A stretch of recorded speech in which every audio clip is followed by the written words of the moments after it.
And we're back, ladies and gentlemen. Welcome to a show about shows. It's a show where we discuss some shows. I'm, of course, your host, JPO, Jordan Purse Owens. Hello. I'm joined by my main man, Dutch. Dutch, are you live? Yes, I'm alive. I'm here live in the studio apartment. And, of course, we have a very special guest this week for the first time ever. It's a lady, Katherine. Hi. Fun fact here. I don't even know if you know this. You're not the first of your clan, though, to be on here. We had your brother on here, James, a while back. Dutch, I remember. Yeah, I remember. I think I watched that one. Dutch, remember James? The only live guest, actually, that we had a while back. This is his sister, which I means... believe that was an October show, if I'm not mistaken. Oh, yeah, we talked horror films. Yeah, I think you are right, because we talked some horror. Yeah, he was here for my cousin's wedding. Yeah. So what I'm saying is, let your mom and dad know I got to complete the tree, and so they're invited on the show anytime. We get your whole family, all your cousins and everything. Episode 47 here. We're talking some Reese Witherspoons, Reese's Pieces, Reese's Cups, and some Reese Witherspoon here for you. Dutch, what inspired this top 10? Because this was your idea, not mine. I don't know. One day I thought, who we have not really discovered or talked about a lot of. So I decided we don't talk a lot about ladies, so let's talk about the ladies. I think the last one was Scarlett Johansson. So I thought, let's just give some more love out there. I thought Reese Witherspoon. I've always liked her, so let's keep on doing this. All right, what's up? I said, why not? Why not Reese, right? Show her some love. And if you want to see the best Reese Witherspoon performance, look up her getting arrested. That's a lot of fun. We're going to start off as always. Anything else before we just jump into some quick reviews here to start off? No, I got nothing. Well, I'm going to do a quick revisit. This is one Dutch saw. You're just all up in it today. I'm just now getting to it, though, and it's a little movie called Little Women here. Four sisters coming of age in America with the aftermath of the Civil War. This features Cerise Ronan, Florence Pugh, Emma Watson, Eliza Scanlon, Timothy Chalamet, Laura Dern, Meryl Streep, Tracy Letts, and Bob Odenkirk. This was highly recommended by Dutch more than once ago, and I decided just now to get to it here. And period pieces don't always make me jump to it, but when they're well done, they're well done. This one is extremely well done. Greta Gerwig behind the camera here. She did Lady Bird a couple years ago. I like Lady Bird a little bit better just because I like the more modern feel. But if you're into this kind of thing, this will absolutely win your heart over here. Wonderful performances all aboard, including I even want to shout out the obvious contenders here, Pugh and Watson, but even Eliza Scanlon, who I looked up, has only done a couple of smaller things, TV and indies. She did really great in this as well. Not familiar with her work here, but she shined just as much as Watson and Cerise in this movie here. And it looks gorgeous, both, costume-wise, obviously nominated for that at the Oscars here. And, look forward to seeing more of Greta Gerwig's work, watching some bonus features. You can see this was a passion project of hers. And, yeah, Little Women, what did you give it, Dutch? I know you like this a lot. I gave this, I believe, 5 snowflakes because I'm so much into this. I love Little Women. I love the tale of Little Women. I've read the book numerous times. I don't know why, but I just love it. I just love it. Uh-oh, we lost somebody. Lost our guest. She didn't like Little Women, evidently. That must be we're the most woke, it seems, at this point. No, I'm glad that you did like this film. I'm hoping that you didn't. Did you cry at the death scene or no? Okay, here's something I actually do want to point out as a downfall. Glad to have you back, Katherine. You're where you're live. I know. I'm sorry. I'm gonna try to move closer to the counter. Paranormal Activity movie. All of a sudden, right. What's behind you? Go back to the as you were saying the death of the sister, which by the way you spoiled for me because I've never seen any Little Women, so you've ruined it a little bit for me because I was like, oh, he's gonna die. If you hadn't told me that, I had no idea. Well, the thing is though, when that happens, I'm always prepared for it, but it still rocks me to my very core. It doesn't matter. I'm still I was invested. only prepared because you ruined it. But here's the thing: I didn't find the time jumps necessary, and I felt like it kind of sucked you out a little bit of it because, for instance, they show the sister, and then the next scene she's there again, and I just felt that was very unnecessary. The time jumps in this one, I don't know. I didn't feel like that format. No, I enjoyed the format. I thought it flowed very well. But I did you cry though? Please tell me you cried, even if you were I don't bracing for it. know. Did I you mean, I might have. cry? I'm a sucker. I'd imagine I probably let a couple out. Oh man, I watched it. I've already seen this one. This version I've seen like 5 times already, Oh and God. well, I love it. I just love the acting. I love everything about it. And the thing is, I've cried all 5 times, so I'm okay to say that. So Katherine, you're a Little Woman. Have you seen Little Women at all? Ever? Any version? No, and I've never even read it, and I'm a big reader. I don't know why. I never checked it out. I think my mom watched it. She didn't love it, but she didn't hate it. Um, I don't know. It's one of those classics I feel like I should read because I've started getting into reading classics, and then I'll probably watch it. I will probably give it a shot, but I have not seen it. yeah, it's well worth watching and reading. So if you ever get that, just do it. Even I myself, I'm gonna give it 4 stars, which is a very high score. So I liked it too. I'm not at the 5 like you, but I liked it a lot. Yeah, that's a lot. I do love it. There's something about that movie that just makes me happy. I don't know. It makes me cry. So it's just good. Happy cry. Sometimes you just need it, man. You just need to cleanse yourself. You got your notes, man? You ready for the next one? Yeah. The next one we're going to cover is All Day and a Night. While serving life in prison, a young man looks back at the people, the circumstances, and the system that set him on the path toward his crime. This has Ashton Sanders, Jeffrey Wright, Isaiah John, Kelly Jeanette, and dear God, you gave me this because of this. Yahya Abdul Mateen. I think you got it right. All right. I always love Dutch's pronunciations. So tell me, what Week. is this? What is this? This is a new film on Netflix. It just came out. I think I saw it within the first week of it coming out here. And as it says, it's a guy. He's raised by his father, who's very both emotionally and physically abusive. And he promises, I'm never going to be like him. I'm going to be a better father, a better man. And unfortunately, falls into the same traps that his father did, and it shows the horrific crime at the beginning of the movie that sets him to also serve life in prison, and he ends up in the same prison as his dad. And this one's a mixed bag for me because I enjoy the main performance, Ashton Sanders here, but unfortunately it never really commits that first act, the horrible crime he commits. It never really actually it sets that up again, another time jump movie where they're jumping back and forth time frame wise. It never really fulfills that thing that it sets up. But by the time you get to it, you go, oh, okay. And the argument is that is crime and sometimes these horrible things random? Is that the point of it? I don't know here. And even Jeffrey Wright, I hate to say, maybe it's just because I'm so used to him being just like the scientist and the friend that when he was the gangster in the early scenes, I didn't totally buy it. I bought him more later on when he's the older, more subdued guy who's, finally off the drugs and he's actually kind of nice in prison now. And so, yeah, this was a mixed bag for me. I feel like they're trying to say something important, but the script's just kind of lacking to really get to that next level and whatnot. So 2.5 for me. It's an interesting watch.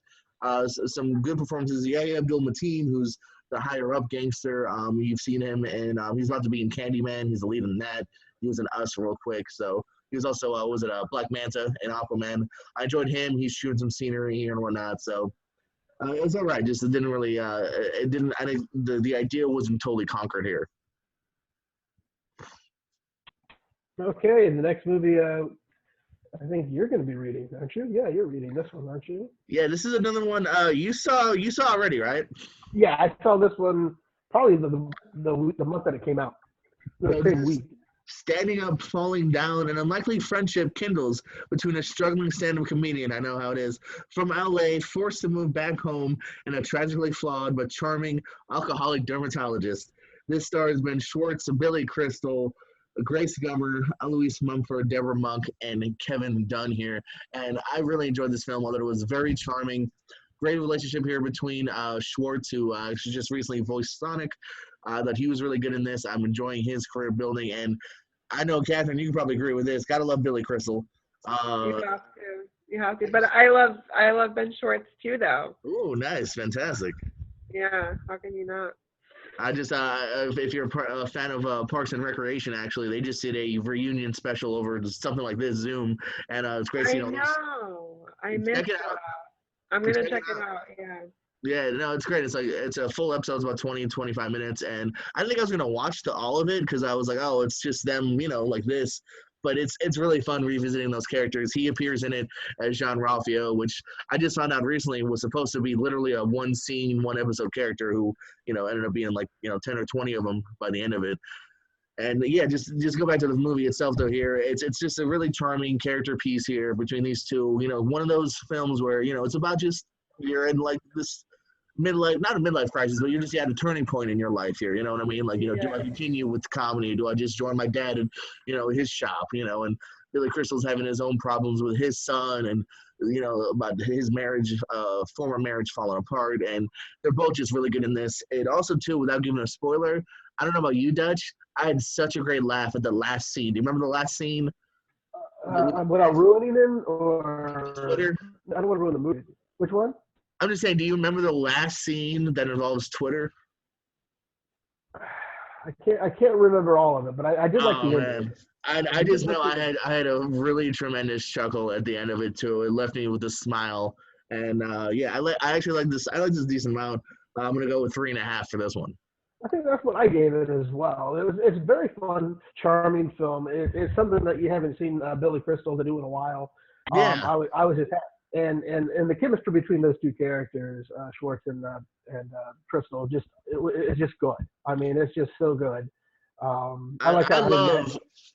love a comedic actor who can just really have a nice meaty party. And that's the thing, like Crystal, we haven't seen, sadly, have a nice bigger party, I think, in a little while here. So I thought it was great to see him have this fun role here.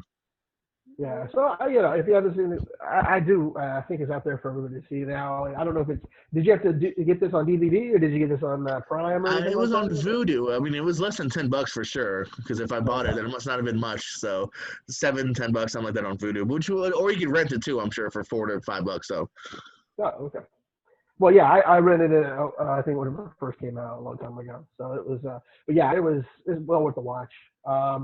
The next film we're going to talk about is, we're going to get a little freaky, it sounds like, with Freaks. Kept locked inside the house by her father, 7-year-old Chloe lives in fear and fascination of the outside world, where abnormals create a constant threat, or so she believes, when a mysterious stranger offers her a glimpse of what's really happening outside. Chloe soon finds that the truth isn't so simple, and danger is very real. This stars Lexi Kolkler, Emil Hirsch, Bruce Dern, Amanda Crew, and Grace Park. Tell me about this one, because I have no idea. Is this a Hulu or? This just dropped on Netflix. It came out a little bit last year, and it's more recently on the Netflix, so it's easy to check out if you're into it. Another one I've really enjoyed here. It's obviously a smaller budget here, but they're telling a grander story. But they're working with what they got, and it makes, I think, in a way, it makes you be more creative sometimes like this. It very much remind me of, if you remember, I reviewed Fast Color, and I gave that a really good review a few months ago, which again was a similar, okay, they're kind of telling some vibes of X-Men, maybe some vibes of The Room at first, because that's also the fun of this movie here, is at first you're not quite sure what exactly is going on. You don't know if Emil Hirsch, the dad here, is he keeping this girl locked up because he's nuts? Did he rob a bank? Is he really her father? Is there problems outside in this world? Is he just telling us to keep her inside? That's part of the fun of the first part of the movie, is because you don't quite know exactly what is going on, and then more and more it unravels here. And like I said, they do some great stuff with what's either, again, is it in her mind or not? She sees her mother, she sees friends across the street, but they're always inside the house, and then you figure out what's going on later on. So yeah, I really kind of got more and more wrapped up in this. It's not that cheap of effects too, because there's some really cool effects going on in here as well. It's mostly done in one house, but they somehow make it very imaginative for being 90% in one house. And again, another one I'm going to again with 3.5 stars. Like it's well worth a watch. It was an interesting tale. Like I said, I thought it did really well with what they had. Oh, okay, sounds interesting. So we should all check out on Netflix. I don't know. So you gave it a thumbs up, right? 3.5, man. Of course, that's a thumbs up. Well, I'm just saying though. Do you rate them on Netflix or do you just let it go? I don't for some reason. No, I never touch that on Vudu, on Netflix. I never do that. I don't know why. Well, I just think if you do that, then they'll make more possibly. If Oh, like true. True. That's right. I'm not helping movies I like. Yeah. So Jim, Oh. tell me, you saw. Wait, I'm doing my Christopher Walken impression. Man, I'm horrible. 23 Hours to Kill, Jerry Seinfeld's new special. Seinfeld takes the stage in New York and tackles talking versus texting, bad buffets versus so-called great restaurants, and the magic of Pop-Tarts. Well, I agree with that. So tell me about Seinfeld's new special. I haven't seen it yet. Yeah, I thought this was a pretty good one. I've read other reviews where they're saying that he should just hang it up. But yeah, believe it or not. But I found this one to me actually better than his last stand-up, that he did at the Improv or the Comedy Store, I believe it was, that he did on Netflix. I thought this one was, a more grander, fun watch. There was, the bit about the Pop-Tart, is true. It's the greatest thing ever, that they've ever created. But I could see where the disconnect is with some things. I would wish he would have delved more into his personal life, but again, he never does. He always he gives you maybe he glimpses about his relationship with his wife. He never talks about the kids. Which I think can help make him more. He's 65, which I didn't realize he was 65 until he actually said so.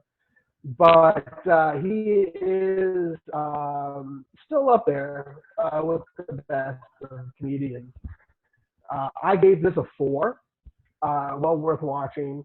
And, like I said, he hits some spots. He doesn't, stick the landing in a few others. But I think it has a little bit of for everyone, about relationships, about, having to, it's almost like it is true about the buffets, about how people are so gluttonous at the buffets, and then you go to these restaurants and they're so overpriced. So, at the same time, you just don't know. I just find that some of the stuff was very good, mostly about the relationships and, about, breakfast foods, the standard Jerry Seinfeld stuff. I'm a Seinfeld fan. I had him in my top 10 comedians or specials we had last week, or no, a couple weeks ago now. So Mia Moore, tell me about See Me More. Oh, brother, I love romantic comedies. And by the way, there was nothing romantic nor comedic about it. This was my very first ever. Because we're shut in, I'm branching out to other countries to see how they do their rom-coms. And this is on Netflix. It's a Peruvian romantic comedy.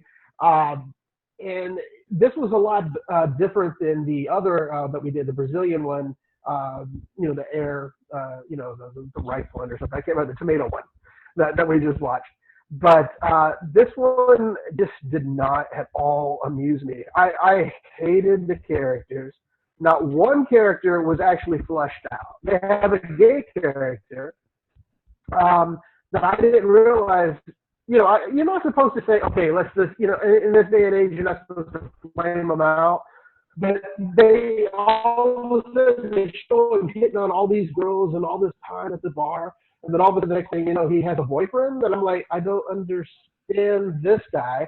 Then you have friends they introduce that they don't even go over with the individual. In a foreign film, I did that because I'm lagging a little bit, so I'm trying to stop the lag. But yeah, I personally, I despise this film. It's the worst rom-com that I've ever watched. And I'm usually generous with my ratings. This is a 1. This is one that you run away from. They went for the cheap laughs a lot. Ice skating ring. Go figure. They're going on a inline ride. She's going on her inline skates. Think about that. Oh, so she gets over drugged by a sleeping pill that she takes in the middle of the day for no apparent reason. And then at night, she decides to go to her ex-lover's house. So at the end of the day, it made no sense. It just tried to go for any type of cheap laugh. Hated it. Gave it a thumbs down on the Netflix scale. It was just dreadful. Damn. And I don't rip a 1. I gave it a 1. Wow. Now, Katherine, I've seen every episode at least twice, but yeah, I'm surprised. I figured this is gonna get at least 3 stars because my man here is a rom-com lover. He loves himself some rom-com, so I'm very surprised to see that this thing obviously just sounds like it was lacking in the script and it went for the cheap laugh. So, dang man, woo. Well, when rom-coms are bad, they're bad. So. Yeah, it's. You can throw one at a Hallmark channel. You can just throw a dart, and you could you're going to get a good one or you're going to get a bad one. So the only time you ever see something good is on Lifetime, where I guess the guy dies every time. So that's the good romance. All right, well. So the next movie.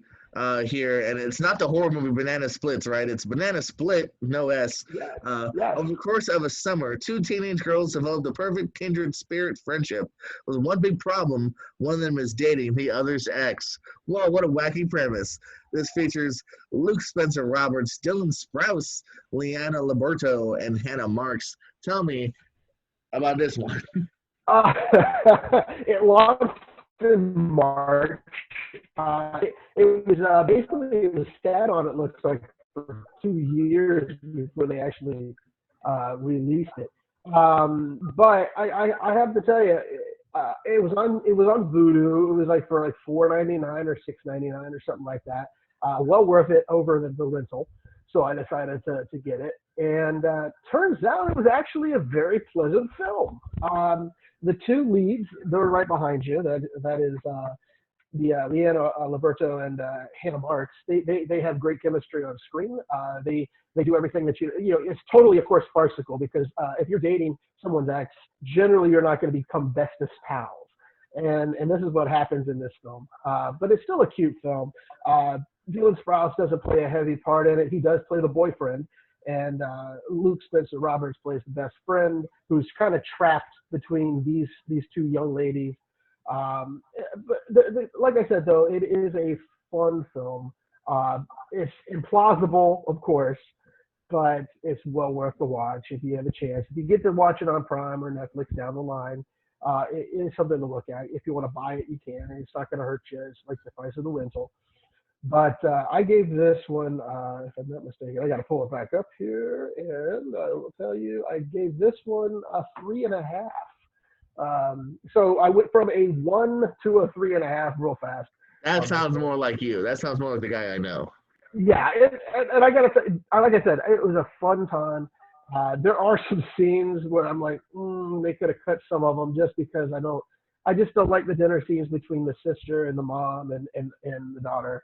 And I just don't like some of the scenes, because it just, if anybody was in like that, I would have had my mouth smacked a few times, especially whenever I, use the slang word for my penis. So, but yeah, it's well worth the watch, though. Take a peek at it. Well, let's move on now to our special guest. Can you tell she has a daughter? Because you're going to talk about a couple of cartoon movies. Oh, wait, are you muted? Did I mute you? No, I muted myself for a second. Oh, okay. I just adopted a dog, and she's trying to get herself in trouble while I'm preoccupied. So. So what do we got going on? Watch her out of the corner of my eye and like, stop getting into stuff. It's the fun of having a dog. Yeah. But yeah, we love Sonic. We watched it twice today. Twice? Oh, wow. You might be matching my niece pretty soon here. Yeah, for real. So we're reviewing Sonic, right? Is that what we're doing, Yeah. Jordan? You didn't say anything about that. Okay. Yes. Okay. I'm just trying to figure out what's going on. I apologize. I had it in the notes last night. What are you talking about? Well, no. I'm just finding my notes. I was on 2 different things. Leave me alone. Okay, go ahead. I apologize. Catherine, I apologize. That's okay. I just honestly saw Jordan's background, so I figured we were We transitioning. were. My notes say Banana Split Sonic. We do this half the show, which is us talking about the format. One day we'll learn the format. Yeah, we loved it. We went and saw it in theaters before this all started. My husband was really adamant about going to see it because, there was the whole drama about them, redoing it and everything because people were complaining about the trailers. And he's like, well, at least they took some notes and went back and redid some stuff, so we better go see it, And we really enjoyed it. We really did. I love Jim Carrey in it. I mean, I'm a big Jim Carrey fan regardless. I know some people don't care for him, but I love him. And I thought he really got to be himself in it. Backtrack. Who does not care for Jim Carrey? I know a few this people. person. Right. There's some people and you're like, but what's wrong with you? Like, he's just so clearly brilliant. But some people don't. Yeah, see, look, they ugh, gross. But they went back, they went back and they fixed some things, made him a lot cuter, a lot more fun to look at. And the first one's almost from a horror movie. right, like that would have been painful to look at the whole time, I don't think my daughter would have liked it near as much if you like that the whole time. So, but yeah, we thought it was really, really cute. The guy who plays Tom, his name is escaping me right now. I liked him too, though. Marsden, yeah. Yeah, I think he did a good job. We thought it was really cute, the way they wrapped it up at the end. I don't want to give any spoilers or whatever, but, he becomes their little buddy, and I thought that was really cute. Yeah, I thought everybody did a good job. I don't think there was a character that I didn't like or anything. I loved the slow-mo scene in the bar or whatever. I thought that was really, really funny and brilliant. Yeah, we all enjoyed it. What do you rate it? 1 to 5. What do you give it? I mean, the fact that Ava wants to watch it over and over and I don't object, I'm going to go ahead and say a 5. Oh, what? Okay, you're off the show. I can't give Sonic a 5. Come on. No, that's good to say. No, like, it's a well-liked movie in this house as well. I think it's hard to do, a cartoon, especially, it's a video game cartoon, and make it something that has an interesting and cohesive story and is actually really, well done and funny, It surpassed my expectations. I went in like, all right, this might be a fun kind of throwaway movie, and like I didn't love Addams Family, but this is one that I think is rewatchable and very charming. Yeah, it was really cute. Okay, the next film that we're going to go to is Onward. Suburban fantasy world, 2 teenage elf brothers embark on an extraordinary adventure to discover if there is still a little magic left out there. This stars Tom Holland, the voices of Tom Holland, Chris Pratt, Julia Louis-Dreyfus, and Octavia Spencer. Katherine, is your call again. How did you like this film? I thought it was pretty decent. It was not the best, but it was pretty good to watch. Yeah, same. We really, really enjoy that. We haven't watched it quite as much, but we have watched it a couple of times. Again, we did see that in theaters before, they shut down the theaters and everything. And it's really cute. It's really cute. We enjoy the music from it. I enjoy the Manticore, Octavia Spencer, a lot. I think she did a really, really good job being. Yeah, she was really fierce. I love that. I love the mom too. She reminds me of me, trying to be relatable all the time.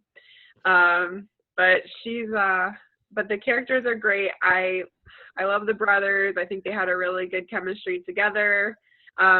The story is a little weird, of course. I mean, it's a fantasy, but, the whole top side of the dad thing, it's like he can hear them sometimes, but he can't. That I kind of thought was weird, that didn't track a whole lot, but it is a kid's movie, so I guess whatever, you're supposed to ignore that part.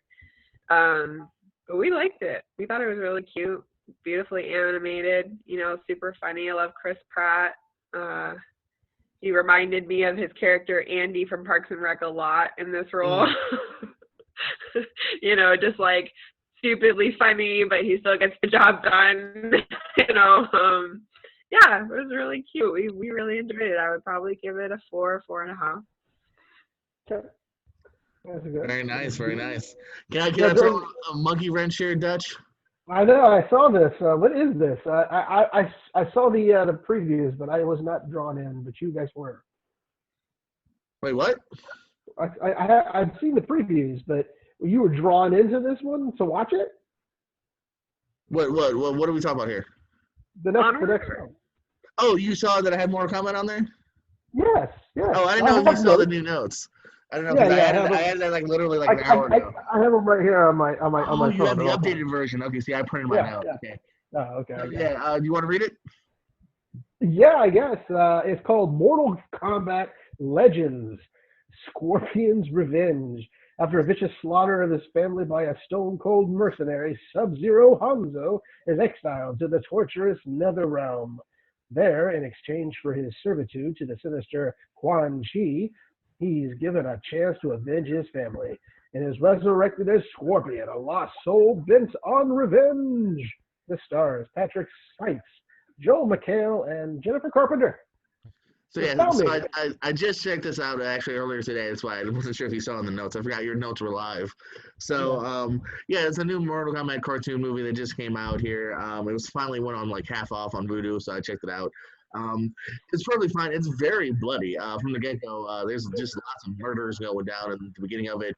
Kind of like the video game, they sometimes zoom in and show you like the skull and different things getting broken. So that's kind of interesting. It does slightly get old towards the end because you're like, once you've seen a skull crack, you've seen it cracked. And they do it about 40 more times. It was also very reminiscent of the first movie. It's almost the same characters too. Johnny Cage, the army woman, the Japanese warrior. Like it's almost was the same characters at first. Where I was like, oh, I've seen this tale. But the Scorpion stuff was new. It starts off with Scorpion and has kind of a subplot with him throughout it. So it was perfectly fine. It was definitely interesting to watch. If you're into this kind of thing, I think you'll enjoy it. Otherwise, I don't think it's going to turn any new fans. So 3 stars for me on the new Mortal Kombat animated movie. Very interesting. Yeah, because I saw the previews. I like the video games, but it just looked too much like a standard animation. Like you said, a lot of fatalities at the end, but nothing that I wanted to really invest my time in. So. But no, if it comes out free, I'll be damned if I'm not going to see it. But until then,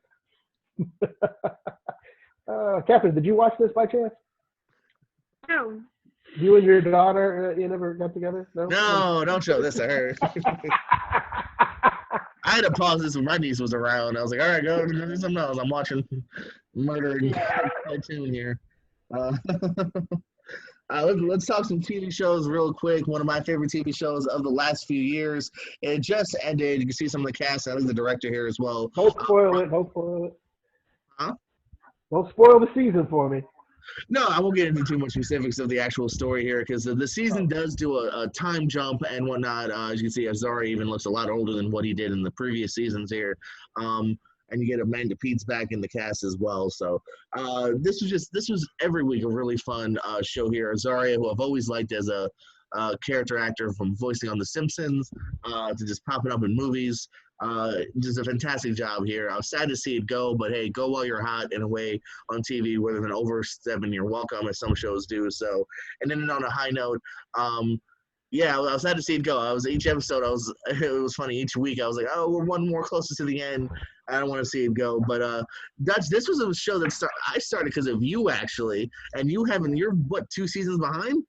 No. I'm this season behind. I haven't watched this one season coming up. So yeah, I enjoy the hell out of this show. I'm glad that you have taken the reins and you can watch it before I do because I don't have regular television, as you know, so I don't have live stream or anything like that.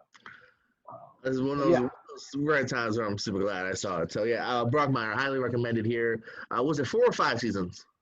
4. It should only be 4 seasons. So not that bad. It's like 40 episodes, I believe. They're only 10 each. So definitely a bingeable show that you can binge now on the Hulu. Jumping over now to Amazon Prime. You guys talked about this last week. I'm talking about it now. Upload. Have you finished it, Dutch? I finished it. I finished it that weekend. We all discussed it, So Okay, yeah, that's true. I stayed very vegetative that week. I'm not always a bingeable guy. I move around, you know what I mean? I don't necessarily want to see 10 of one thing. I sometimes get very scattered. I did this within a few days myself, actually. I'm completely done. All 10 episodes of the series. This is a very unique show from Amazon. The main character here, Robbie Amell, who's super charming. I haven't seen too much of Amell in the past. More familiar with his brother, Steven, from Green Arrow. He dies, and there's two options. Do you, just die, or do you go to the digital heaven, if you will? They upload your conscience into this avatar, and it does give me vibes of the Good Places. This very unique afterlife. There's lots of laughs of different things you can do in this afterlife here. They go different ways with it. There's also a big subplot. In a weird way, I actually kind of don't know if I needed the whole was he murdered subplot or not. I kind of could argue that I would have just preferred more about this world, and then the main two characters, great love interest here too. You can't really see her, but she was absolutely wonderful. I haven't seen her anything else from what I can remember here. So kind of like what he's given it, I'll probably give it a bit less, about 4 stars. But it's a really unique show that I definitely highly recommend. Yeah, this a fabulous show. I loved how it ended. Makes me, glad that they're bringing it back for season 2. I'm talking about that later. Oh, I'm sorry. But yeah, this is a show that everyone should watch. If you have Prime, there's no reason not to. They're half-hour episodes, most of them. So yeah, and that's the reason too, probably why I got through 10 so quickly, is because they are very, what's next, It doesn't overstay its welcome by any means, I think. So one big popular show I haven't seen, but Katherine, you said you saw it here.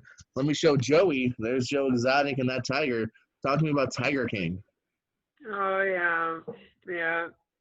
I wouldn't say we blew through it. I know a lot of people binge watched it. It actually took me a couple weeks to go through it. I'm sorry, my dog is trying to make a guest appearance. But I really did like it. People were really sensationalizing it. They were like, it's a wild ride and it's a nonstop entertainment. And this is crazy. It gets really dark at the end, honestly. The way they wrap it up, and you realize how much, crime and actually like really sad shit was happening during it. I wasn't prepared for that, because I thought it was just going to be, just a bunch of wild people just having like kind of a crazy life. And then you realize that there's some actual bad shit that happens, and it's kind of sad. But I did enjoy it, and it does definitely bring to light, clearly a problem that we have.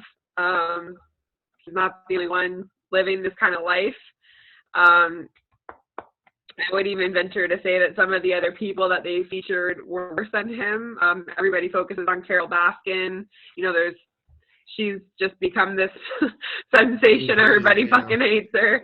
I don't know if I'm allowed to cuss or not, but everybody can't stand this girl. I really couldn't stand her. The guy that was called the Doc, I thought he was very clearly the worst out of all of them. I don't understand why people don't talk about him more. He was disgusting.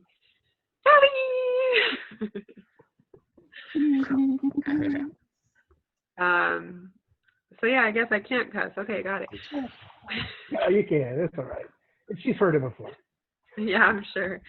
But yeah, so it's a good watch. But that would be something if I were giving notes to somebody, like trigger warning on a couple of things. There are obviously there's animal abuse, but there's also people being hurt. There's drug abuse. There's sexual abuse. There's a lot. So. Oh no! I'm sorry. She's eating my ice cream. What's the dog's name? Allie. Allie. Yeah, Allie. Like they found her in an alley, which they did. Allie, look, you want a feature? There goes your feature. Where are you? Okay. Big fan, Allie. Big fan.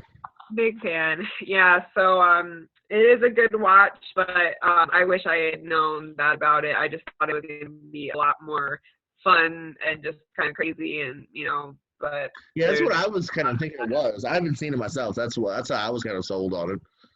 Yeah, there's a lot of sadness. Yeah, I haven't had a chance to watch it yet, but now there's a reason to watch it. I won't watch this docuseries, but I'll watch what's coming up. You probably have it in your notes, do you not, Jordan? The Nicolas Cage notes. Oh No one. yeah, we're talking more Tiger King later. Yeah, Yeah. So that's the reason why I'll watch it, but not now on this I'm with you. Netflix. I'm with you. You know, we'll save that for those spoilers because I love to spoil the news it seems today. My show that I'm going to talk about is Hollywood. We didn't get a chance to see this. What it is, it is not for the family. You can't get the family around to watch this one, but it is a look at the 40s, or I would say about 50s, maybe 40s, 50s, right after the silent era of film. We're going in to delve into this. So, I don't like revisionist history. But there are some things they do revisionist history in this film or this series. It's a limited series. I don't know if it's rumors are they may be back next season. I'm not sure, but they thought it was like they're going to be a limited series. Jim Parsons is just an evil sumbitch in this, and I love him. He's Sheldon? just that. Yes, he is the most evil agent that you've ever seen. He will take advantage of his male clientele who want to be stars. And it's a lot of behind the scenes stuff such as that. The casting couch is real in this show, and of course Dylan McDermott's in this. I believe that's it. Is he the guy from The Practice? I'm very bad with names, as you know. But yeah, I think that's him. But yeah, he's in this, Dylan McDermott, and he's just unbelievably great in it. The cast is just unbelievably good. The writing is great, and I got to tell you though, I just like I said at the end, that was my only thing is where they just have a little bit of they kind of whitewash history a little bit and make it seem like Doc Hudson, who's one of the characters in here,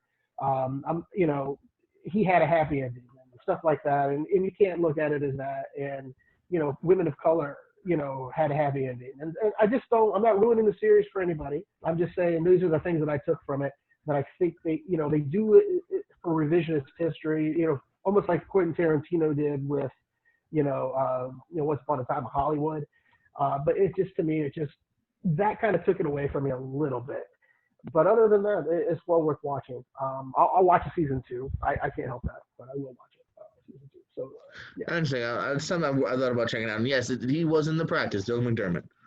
Okay, perfect. I don't even know what this next show is at all. So this show is The Repair Shop. My cousin got me going watching it. It has like 2 seasons on Netflix right now, and all it is an English show in which people bring in antiques and they refurbish them. And it's not like how they have our American version where they dicker about pricing. I could get it done for you for $7,500. There's no talk about price. There's no talk about any of that. It's just they go straight forward. They bring in their gear. They probably did some negotiation off screen, we'll say, but they don't bring any of that to it. It's just the passion of refurbishing these items, and it's cool to see somebody refurbish a teddy bear from that's from 1910. It's kind of interesting of how they try to match up the materials we have today with that. And restoring paintings and restoring other things. So it's just a very interesting thing. If you like, those type of shows, this is the show for you. And it's a very easy watch. And it's like I said, there's only 30 there's like 30 minutes per episode, so it's easy to watch. I just finished watching the Christmas one right before we started the show, so that was an hour. They put together a sleigh, that was pretty cool. The next one is something just of a rehash. I'm just going to tell you guys what I've been watching. I've decided to rewatch all of Smallville from episode 1. And so right now I have Smallville from episode 1, and I've been watching Magnum now as well. So I'm watching these shows. There's like 217 episodes of Smallville that I have left to get going. I got to watch one tonight. So it's one per day. So that'll at least get me through this year, I think, of some shows. So it'll be nice. And right now I'm already confused because the multiverse, sideline that they put in with the Crisis of Infinite Earths. I'm kind of confused because they show in the newspaper that right off of the first episode that Oliver Quinn's father dies. Now I'm not sure if Oliver Quinn is older than Lex Luthor because he was still maybe 10 or something. So now I'm going a little nuts in my own brain. I know that's stupid. It's a little geeky, but I'm just kind of interested of how they're going to do this. In my mind, I've seen it. I've watched every episode, but this is just a fun time to watch. It's 10 seasons. So I have a while to watch some good stuff. So Very nice. Yeah, keep us updated on that Smallville. And as always, let me know when you see my dad on Magnum. I will. I'm hoping he's going to be in season 3 because I'm about to start that up. Yeah, it's definitely not the first couple, so that makes sense. It could definitely be 3 or more. So I have my eye open. So if these are more than one, I'm looking for the hooker scene and I'm looking for the workout scene. So either one. So everyone, do you know what time it is, everybody? It's time for a Reese Cup. Time for some Reese's Pieces. We're talking the actress Reese Witherspoon. You know her from many things. She's been blonde. She's been elected. She's been covered in mud. I don't know where I'm going with this. But you know what I'm saying. She's been in a bunch of things. Reese Witherspoon here. We have a top 10. Katherine has a top 6, I believe. Needs to delve in on her Reese Witherspoon. But no. I actually didn't have that many myself. I thought I would get to 15. But I am not including animated, although you can. I think I only had about 12 or 13 options. How many options did you have, Dutch? I had probably about a good 15 or so. Yeah, so you've seen the most of Reese out of this bunch right here. Yeah. I actually got to pull up my 10 here because my notes didn't print. That's why I kind of hand wrote them this time. I hand wrote my notes for the first time in a while. So see, she hand wrote her notes. What's wrong with you, Mr. Techie? Huh? What's wrong with you? Alrighty. Let's we'll go through here. We'll do me, you, and then our guest. For mine, Reese Witherspoon. My number 10 is a movie that I know my brother would have higher because he mentioned it. This Means War is my number 10 movie from Reese Witherspoon. My number 9 here, Cruel Intentions. Man, that movie was so erotic when I was 9. Number 8 is Election. She's great in that. Number 7, Sweet Home Alabama. It's a sweet movie. Number 6, a movie that was very fascinating when I was a kid, Pleasantville. And my number 5 movie starting off here is Just Like Heaven.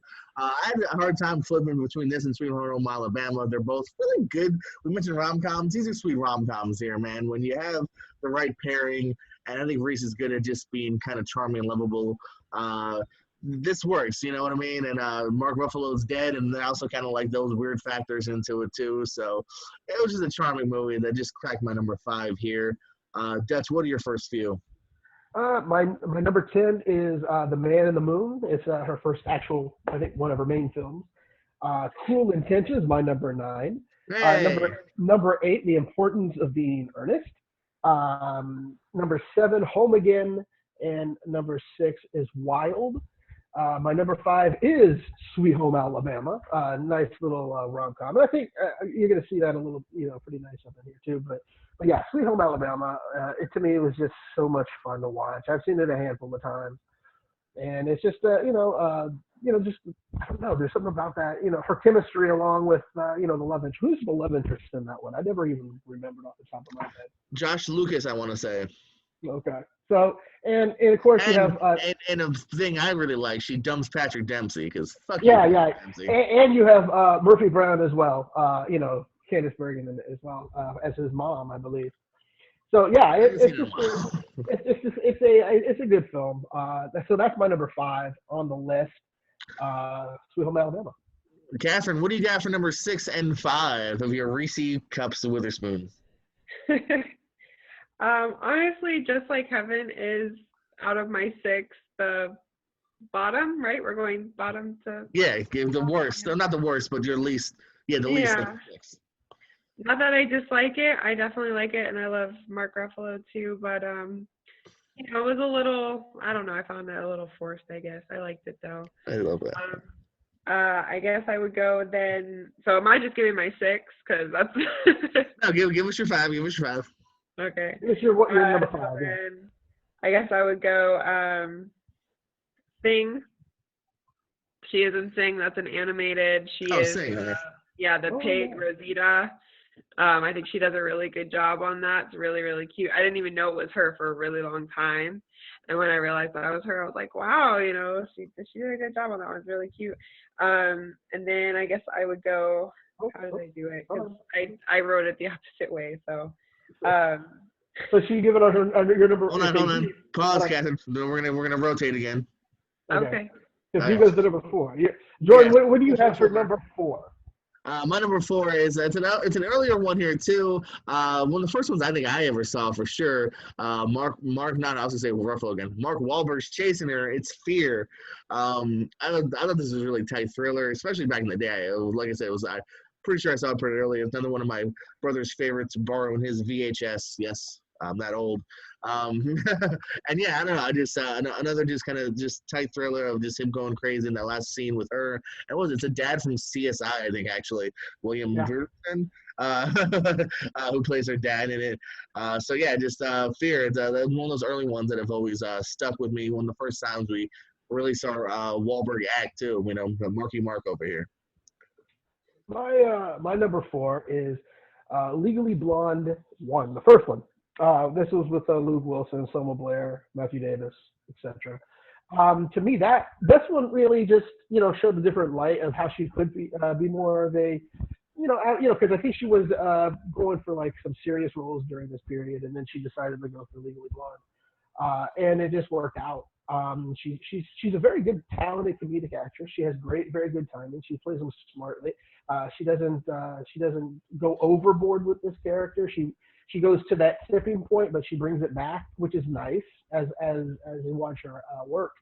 But yeah, I thought Legally Blonde was just an eye opener for me. That how close to the rails that you can go, but bring it back as an actress, especially when they want you to play a ditzy person.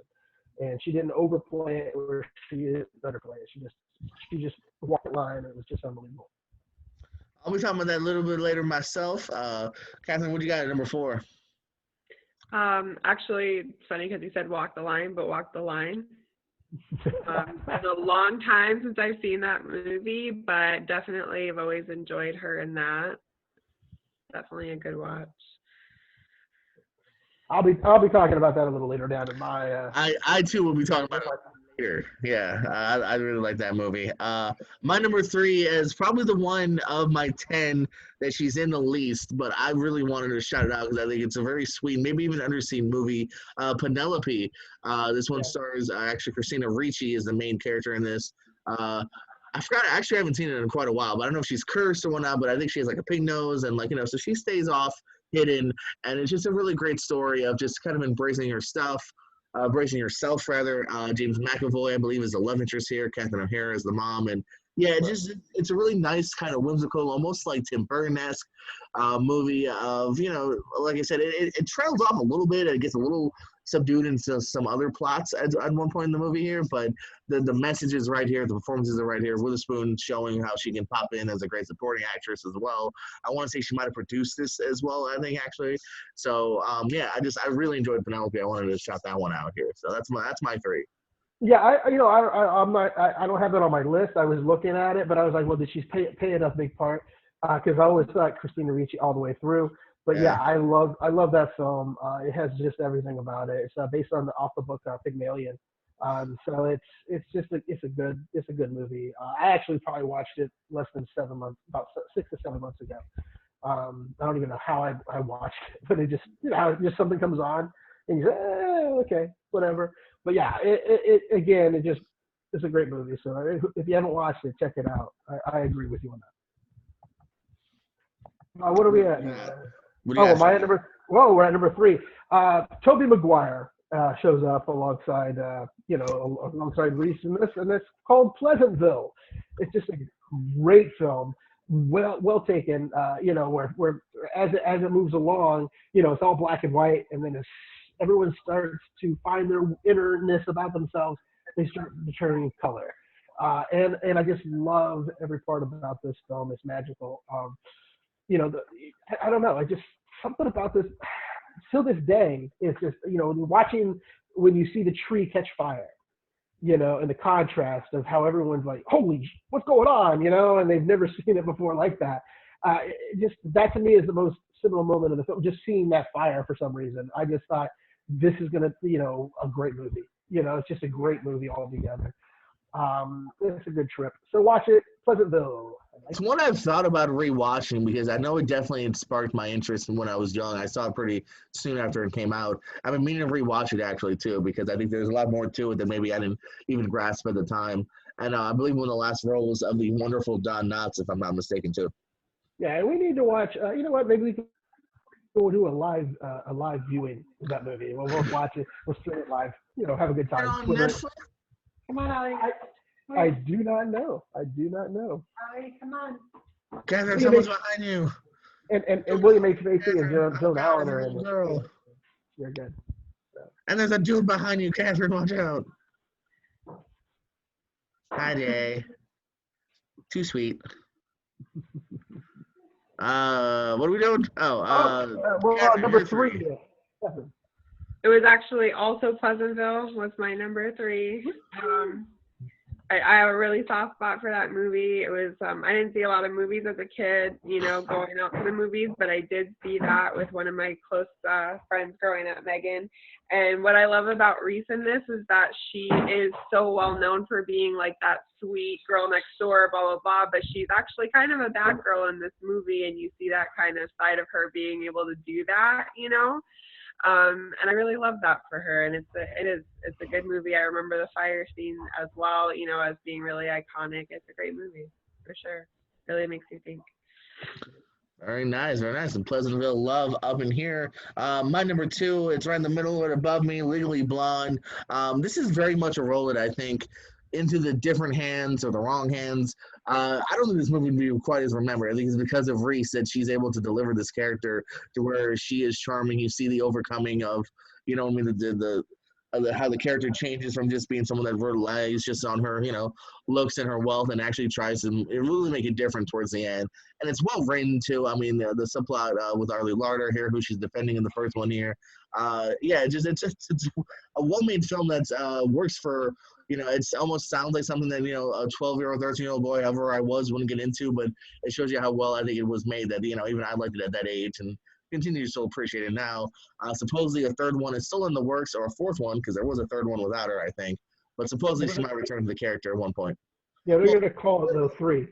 You know, I did look at her stuff. They are calling it a 3rd, though. Oh, okay, so they're ignoring the unofficial third. Okay, makes sense. Yeah. That's my number dose. What do you got at number 2, Dutchie?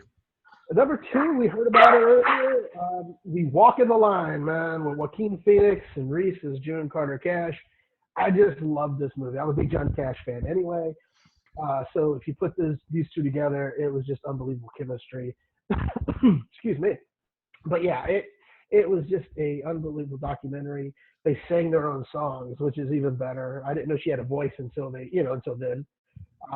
And it's just, like I said, it's a great documentary in which we learn about Johnny Cash, his addictions, and the woman who stood behind him, June Carter Cash, even though at the time she was married when they first met, and and then things happened in that relationship to make it happen for him and her, and they wound up very happy together at the end.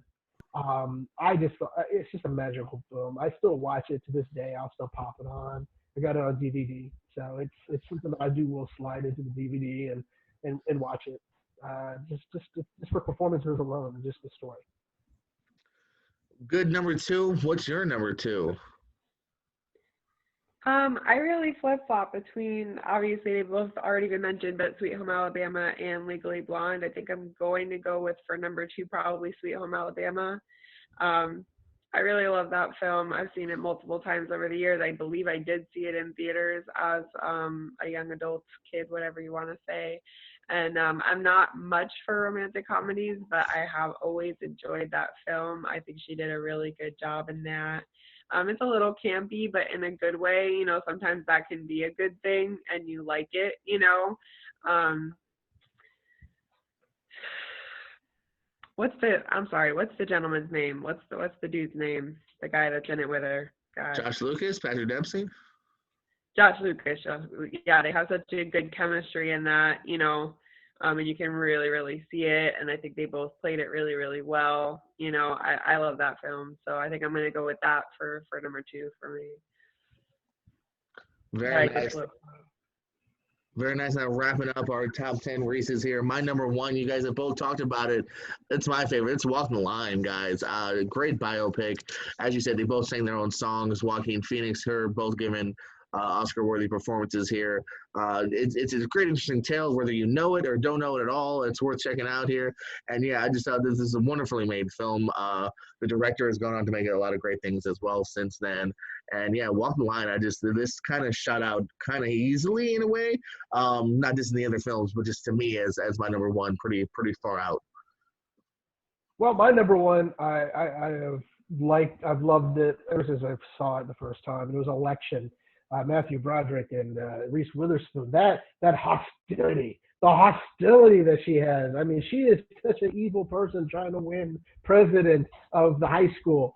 And and he's like, no, somebody else has to run against you. You're out of control. And he gets caught with his infidelity. That he has. And Matthew Broderick's character, and it's just the character alone is just Reese as an evil, brattish, I want my own way type person.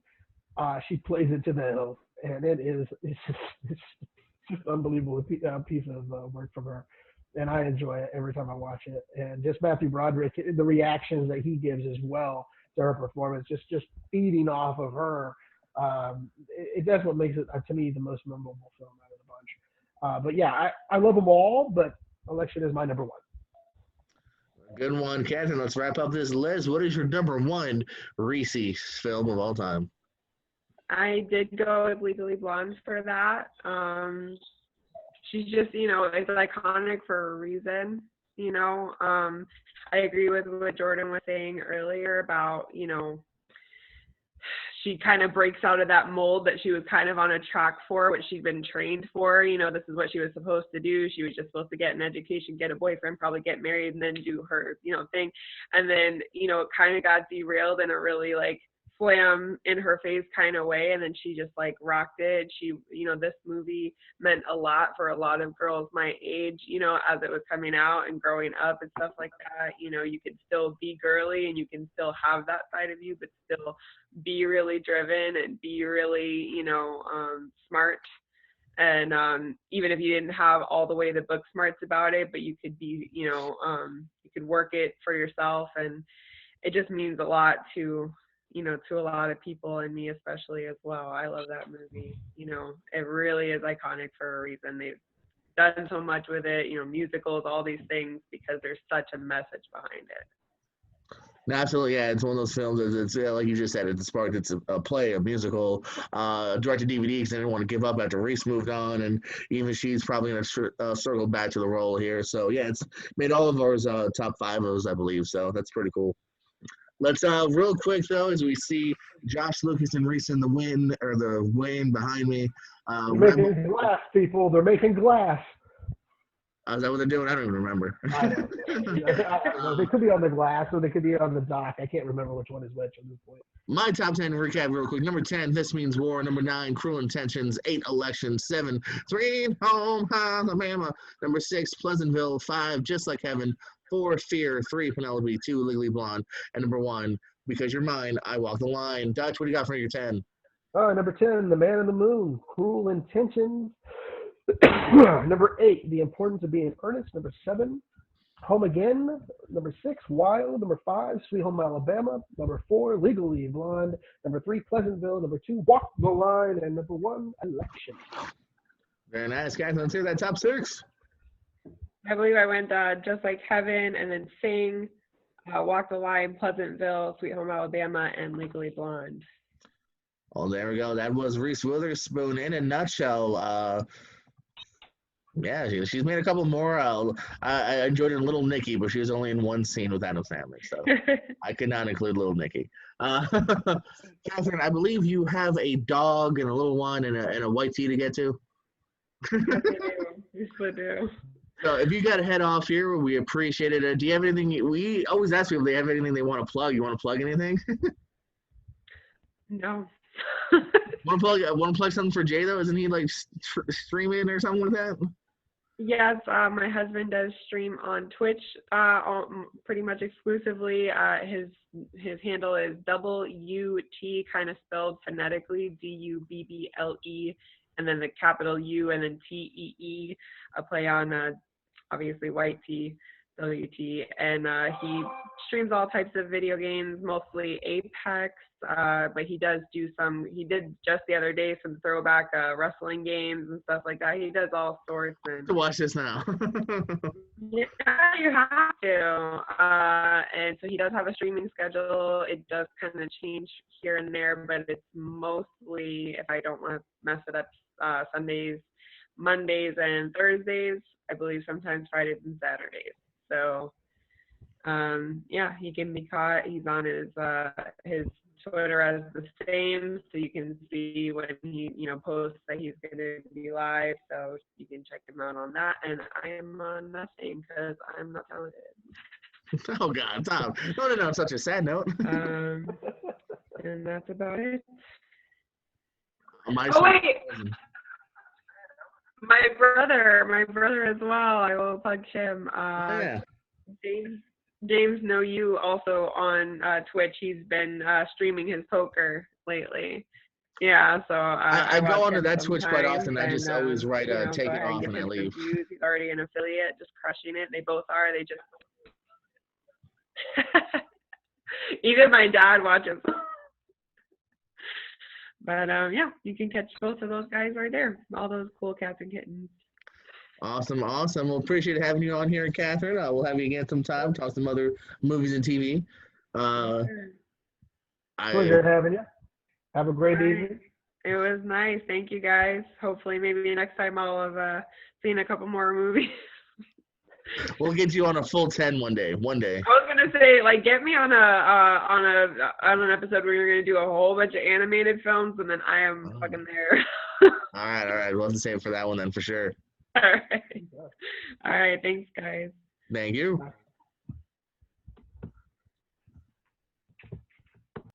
Is there a glitch? It's just us, Dutch. What? It's just us? Oh, okay. What are we gonna do? We have nobody else to talk to. Oh God. We're gonna sit here just look at each other on the screen. Look at me all smoldering. Anyway, so I believe now that we're by ourselves, but there are other people listening. I believe they want to know what's up with the news and the notable stuff. News and notables. Breaking news and notable stuff. We talked about it a little bit last week, actually. We talked about The King of Staten Island, the new Pete Davidson, Judd Apatow movie about how it's going, direct to VOD as some other movies are. And I said, hey, where's that trailer? Well, they heard me and the trailer's out. So if you want to check out that trailer, I can do it as well as the trailer for The High Note. It's another movie starring lead actress from Blackish, my apologies, and Ice Cube. Dakota Johnson, and it's another movie that was set for theaters, but unfortunately is going, not unfortunately, just how it is, to VOD right now. So you check out the trailers for those, and they both will be out pretty soon here. I believe, like I said, King of Staten Island within about the next month, and I think High Note's also set for this summer as well. Mandalorian news here. They said the season is done, and we will be seeing Season 2 of Mandalorian in October. Even though they weren't done with effects, they were still able to have teams and different people work on it, separately or their houses, due to COVID. So they're saying that's not delayed. We will see Mandalorian Season 2. And it's also been confirmed that Robert Rodriguez, the director of Spy Kids and Machete and so many things, is a helmer of one of those episodes. So Robert Rodriguez behind the scenes over at Mandalorian Season 2. Speaking of sequels of some sort, Extraction, the new Chris Hemsworth-led movie from Netflix, the sequel has been greenlit. What's up? I'm sorry, I coughed over you. I apologize. I tried to hit the cough button, and it just didn't work. No cough button here, man. Not a surprise for Extraction 2 because the Extraction 1 was the highest premiere numbers for a Netflix original film. So obviously they said, well, let's do it too. Are they bringing in Liam for this? Liam? Well, if you had let me finish, I was going to get there. I'm sure. I'm just so excited. Joe Russo from Avengers Endgames, he is set to write it again. They're looking for the same director to come back. And That is the question now. Is Hemsworth coming back? Because, and you know what? If you haven't seen it by now, fast forward about 30 seconds. Dutch, you've seen it, right? Spoiler alert! Spoiler alert! Have Yeah, you seen it? Yeah, I've already seen it. Do you think Hemsworth is alive? Because that's the first question is, is he I alive? don't think he is, but some people do think he is. So it could go either way. I think he's dead. But for the I think money, he's alive. They survive. very much, I mean, they wouldn't have done that last scene with him coming out of the pool, realizing it, and there's a shadowy figure behind him that looks just like Hemsworth. But let's also look at it from a here's the thing. If he's not available for 2, then his character died. If he's available for number 2, then his character's alive. It depends on his availability because they're going to want him back. He's part of the reason this film actually did better because of COVID, sadly, let's be honest. Yeah. But he's part of the reason is because people like Chris Hemsworth. So if he's available, they're going to write it to where he's alive. And he did go on Instagram thanking everyone. He seemed very happy about the response to the movie. And he even said, sequels are in the works. We'll see. So I think he's up for it. So it all depends on if he's available. And I think if he is, that character's alive. Even if he is unavailable, let's just go ahead. Let's bring him back with Liam as his, just see if anybody would notice. I'm just saying. Well, there's also too the rumors of they could do a prequel if they want to keep him dead. Maybe they'll do a prequel instead. Which my only problem with prequels is if you do a prequel and you make it about Chris Hemsworth's character, to me it defeats any thrills of if he's gonna die or not because I go, well, if he's gonna live. We see next action. yeah, that's the problem with when you bring back somebody like that. I just remember doing that same thing with Solo, like Han Solo in the big train scene. I'm like, no, he's gonna be fine. We know he is. So I don't know. That's always my problem with sequels. It's almost the same with even if Rogue One, you knew Alderaan was gonna still get blown up no matter how it works. So but it was such a good show. But now they're gonna do a prequel to that. I think that's what I heard or something. They're going to try to reboot that now. And I'm like, how can you do this? For Rogue One, come on, don't reboot Rogue One. I agree, man. I agree. And we're back. All right, we had to do a quick cookie break there. Yeah. So they're on schedule with the Mandalorian, which is a great thing. They got the Extraction sequel coming on. What else you got for me, Jordan? Because I'm just there's so many things out there. There are 2 deaths we got to talk about. Yeah, they're in my notes for sure, buddy. Okay. We got Twilight Zone season 2 cast is coming together. Season 2 will be seeing stars like Topher Grace, David Krumholtz, Thomas Lennon, Jernay Smollett-Bell, Paula Tompkins, David Wayans Jr., Joel McHale, Tony Hale, Billy Porter, Jenna Elfman, Christopher Maloney, Gillian Jacobs, and Jimmy Simpson amongst the others here. So it's been over a year since season 1 is happening. So, a little bit of a gap here between 1 and 2, but I'm glad to see it back. I said with my brother, I didn't love every episode here. It started off strong and then kind of differed a little bit here and there, but, I'm looking forward to seeing it come back. Sometimes later seasons are better, so we'll see. We mentioned before briefly that Nicolas Cage is set to play Joe Exotic on a Tiger King scripted series here. So I'm 100% in. Who cares about the Netflix thing? This better be shown on Netflix, though. I hope it's on Netflix. But if it isn't, I'm gonna go subscribe to wherever it goes. I think I read that out there. They're gonna shop it around. I'm surprised Netflix wouldn't take it, or at least try to put a bid in. Who knows? They might go to the highest bidder. So, it's a possibility. Your favorite director, Taika Waititi, is set to write and direct a new Star Wars film. They have him tapped to join the universe. So I loved what he did with Thor Ragnarok. I think he can fit in Star Wars.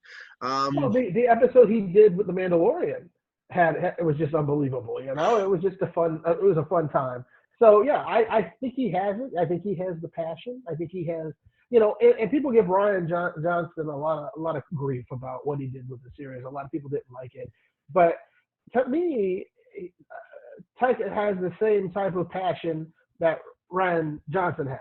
You know what I'm saying? And to me, they're just different filmmakers, of course, but I think they both bring something to the series. And I think this is a great move by Disney to strike while the iron is hot with this guy. Absolutely.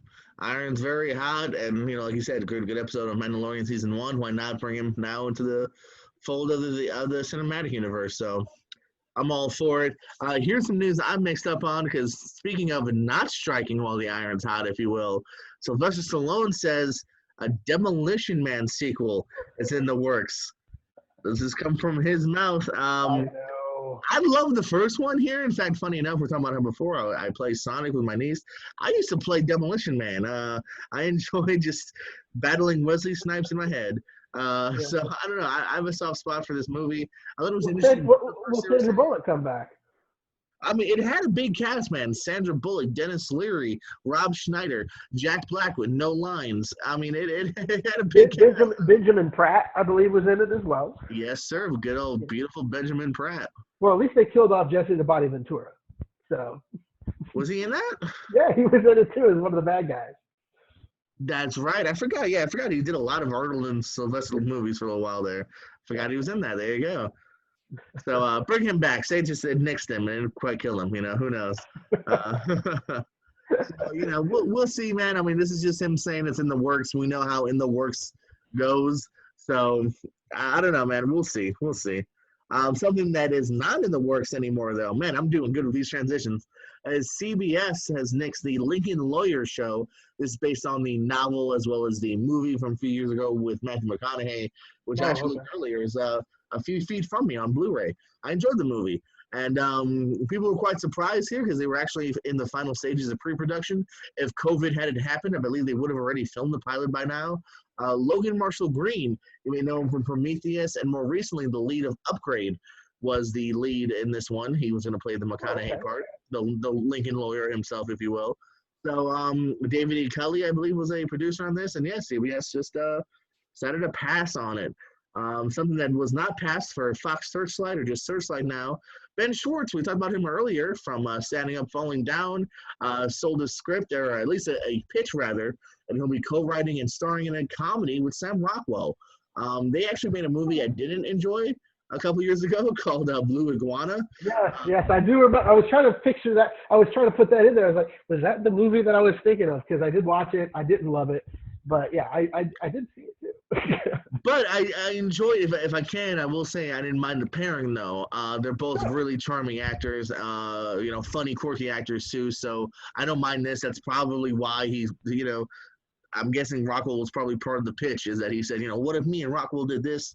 You know, the plot's not really out there yet, it seems, but I'm down right now, man. I think Schwartz is another actor that I think in a few years, even in a year or two, once we're back to filming at least, is going to start doing some big funny things.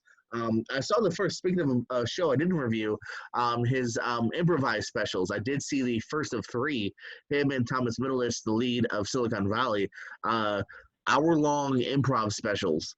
And it's really good on Netflix, so I do recommend that as well. We've mentioned this before, another follow-up to something we just reviewed, or I reviewed anyway, Upload. Yes, indeed, set for season 2, which is really good. It's funny. I finished season 1, and I messaged my brother. I'm like, you know, because he was a big proponent of, like, see this now. Why are you watching something else? See this.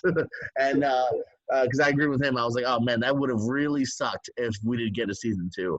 And then I think hours later, it was out there. So they were just waiting for me to finish it. So. Yeah, you know, but yeah, I thought that series deserves it. You know, one thing I did forget to tell you about when we were talking about television, Solar Opposites. Well, I put on the hat from your business. There you go.